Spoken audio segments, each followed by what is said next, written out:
to have a situation where there was an attack? No, I try to understand the point I'm talking from. Preventive measure is very, very important, and that's why we did that deployment, to ensure preventive measure. But you never know where attack will equally take place, the next attack. And this attack were not, the first attack were not in Noma, and not in the same villages that it occurred. And that is why this terrain, we are spread in the movement of personnel to ensure that all those villages are protected, was when we came under ambush, and 7 of our personnel died. But we didn't allow that to deter us.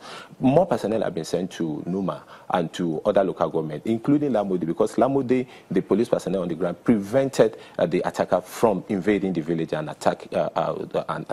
attack innocent people. So, as we speak, normalcy has been restored, and it's important people in Adamawa equally attest to it. Though there's palpable fear of probably maybe there's going to be any other attack, but we want to assure them that enough is being done by the Nigerian police force and other security agency on the ground to ensure lasting peace in the area. But it is important to impress it on the people on the need to live together in peace, because these are brothers that live together for a very long period of time. No matter what is the dispute, it's not only firearms that prevent crime or prevent attack.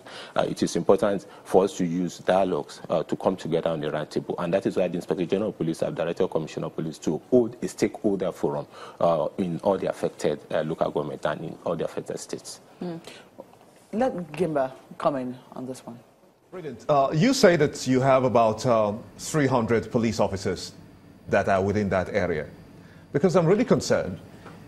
Are the police officers, if we have about 300 of them, is each of the police officers equipped with the right kind of tools to combat crime, especially looking at the delicate nature of insurgency in the Northeast?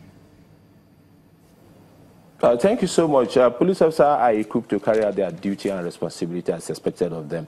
You know, when it comes to issue of insurgency, we deployed and equipped them based on the situation of things and based on the threat they have to address, and probably those risk areas that they have to prevent crime and prevent further attack on villagers. They are well equipped in that regard, but you can never tell what the attacker will come in with as weapon, and that is why we are deploying adequate intelligence to be able to get information on time and prepare ourselves ahead of any further attack in the area.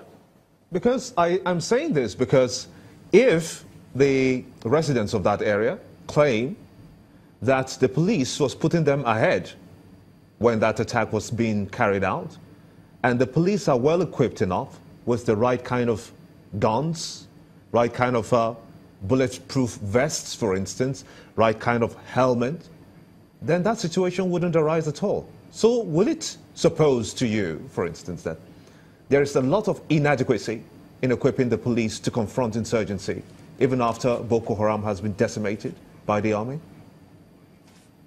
Thank you so much. To be wrong for, and that is why it is important for you to get across to your correspondent or your reporter over there to actually find out from him if that is the true situation, because it is unbelievable. It is quite out of our practice for us to use people as a sheet to push them forward and say police team should follow behind.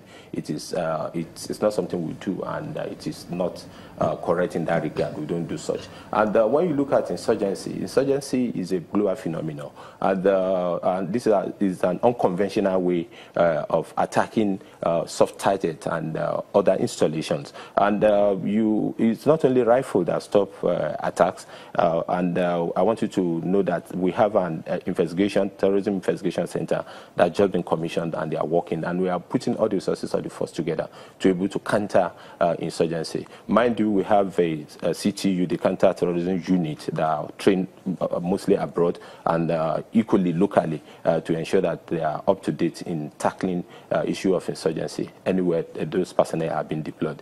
So by and large, is an issue of being proactive, and you can see from situation of things, we study the early warning signal, and we are more proactive than ever before.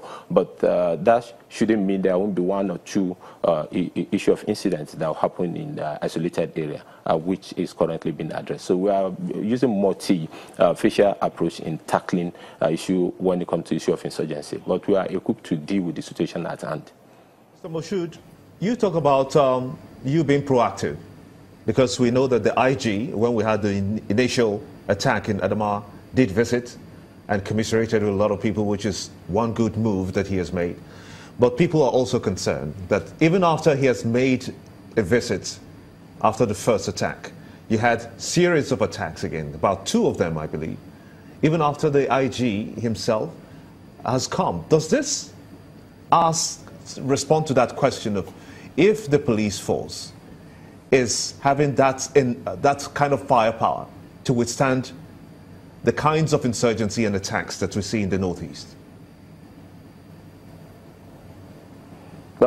If I can get your question clearly, the IGP did visited. It's an operational visit and equally a confidence-building visit. And that's to strengthen the fact that we need the people to work with in countering insurgency. Insurgency, like I've said earlier on, is a global phenomenon and it can take place anywhere. And that's why it's good for people to know that they have to join hand with the police and other security agencies in handling insurgency, because these insurgents live within the people. And it's quite good that we continue to educate the people on their role in participating with the Nigerian police force and other security agencies in this regard. But having said that,